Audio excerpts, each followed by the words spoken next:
bring me to tears right now. So, thank you so much for your story and sharing with us. One of the questions I have, when going to clients' homes, what safety precautions do you take as a therapist going there? Sure. When going to clients' homes, what safety, I'll repeat it in case, what safety precautions we have. We're not usually the first person in their home. Most of our kids are there because they're referred by Protective Services, so the Protective Service Agency has already been there. However, we work really hard with our staff at knowing when things are not safe and not comfortable, and we believe you cannot do therapy if you're feeling unsafe. So if you get to the house, and I've done this, I've got to the house and I've looked at who's hanging around the front door, and I've kept on going. I'll call the family, and sometimes they'll say, yeah, let's do it another day. Other times they'll say, no, he's my Uncle Charlie, anyway, I'll come down and he'll come down and meet me. And that's good because Uncle Charlie will watch my car. I was driven beat up car, so, but anyway, it's helpful. Sometimes you'll be in the house and there'll be somebody there that you don't know, and so you'll say, we're going to have to reschedule. So we really do a lot of triage before we refer somebody and get them set up. But I'll tell you, in the 27 years that we have been doing this work, we do probably 1,000 visits a day. And we've only had one instance where a therapist had been really uncomfortable that a client came onto her sexually. And the client, it was a female client, and she felt uncomfortable, was able to leave safely.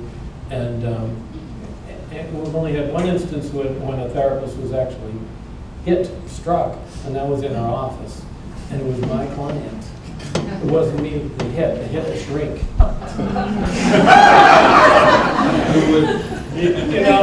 And for no real reason at all. And she was developmentally delayed and had no history of violence. And she was standing next to her caseworkers, and she just took a dislike to him and socked him.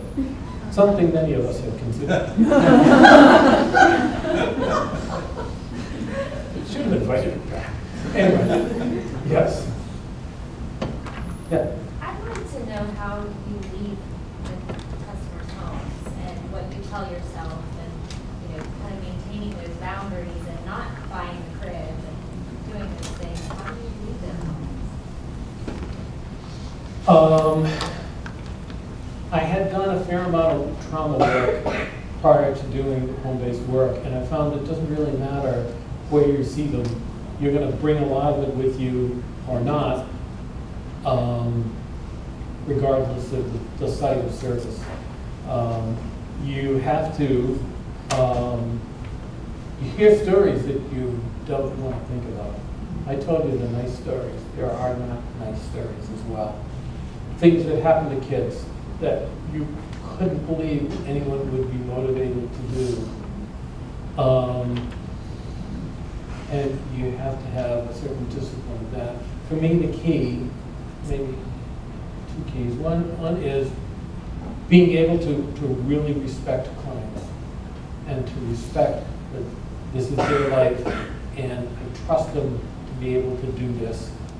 And they're going to make choices, and they're going to do things, maybe things I wouldn't do or advise.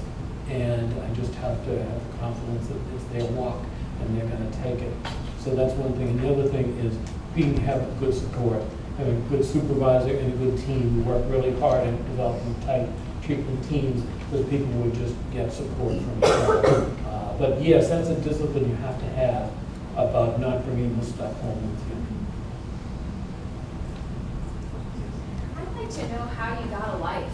I mean, we have a lot of grad students in here, and I know I've been one myself, and when you do this type of work, it can be all-encompassing and difficult to leave it, but not just that, separation, but how then, what in little ways even, do you balance that and help yourself to get a life?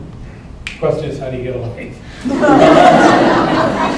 For me, a big part of it was setting limits for myself. When I started my agency, I'd done some of the work before that, but when I started my agency, I had one child, I had two kids. One was an infant. And that really helps.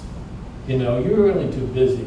I mean, when you're a parent, you don't really have a life anyway, but you think it's normal. So you don't notice it. But I have the discipline of always being home for dinner, and then after dinner, and then I would go back to work at 8:30 if I had to. But we had our ritual, they would have dinner, and then we would do things, and I would play with the boys, and you know, we always had that time together. So having that, people making specific time to exercise, controlling your diet. When you do this kind of work, you're constantly on the road, very easy to just fall into fast food, and it's really about having a discipline, for me.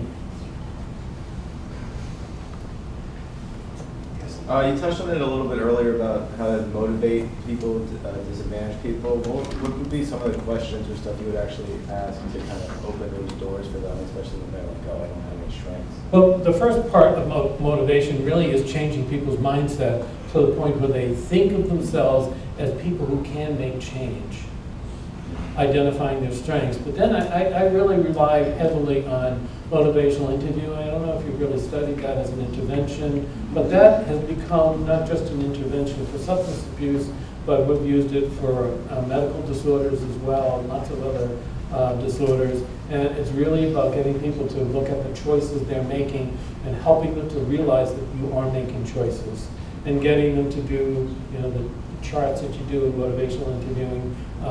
What are the pluses of continuing my habit? What are the minuses? What are the pluses of changing? What are the minuses of changing? And really looking at that, putting it out there. It's accepting people at the stage of change that they're in now. We often misunderstand that and assume that people are at the action stage of change, and they're not. They're at contemplation. And so if you tell people, well, you need to go to an AA meeting, and they're still in contemplation, they'll go, and they will come back and say, that didn't help, AA doesn't work. Well, it's because they're not ready for action. You know, they really have to understand where they are in the changes stage. So I really recommend that you look at that research and also study motivational enhancement, motivational interviewing as well. Great, thank you for some excellent questions.